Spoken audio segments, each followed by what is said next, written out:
Dentists also hear about this term lifetime capital gains exemption. Can you just briefly talk about that? Well, in the capital gain exemption, this works well when you have a practice where you have several associates underneath you. And a lot of the time, what this is the government says, well, if you spend your life working away on a business, you're allowed, and you sell the shares of that business to someone else, and that business provided a role where they were creating jobs, you're allowed to take approximately $700,000 tax-free in capital gains. So what will happen in a situation like this, there's a lot of specific criteria amongst it, but on the overall, that's the objective to it.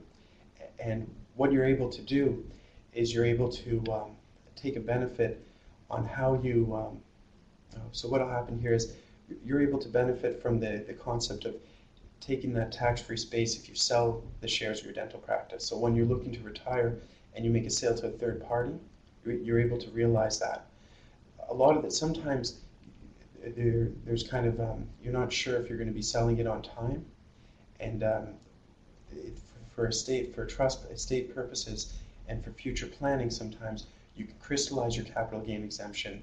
So for example, if you have a dental practice where you have someone else that's taking over for you, and they're going to kind of pay you out over time, but you're not sure if you'll be around for all that time, you can crystallize the shares within, so you can receive that benefit, that capital gain exemption, upon death, which is better to have than not to have at the end of the day. But there is a benefit for dentists who build up a practice. They've got several associates underneath them, and then they have the opportunity to sell that practice.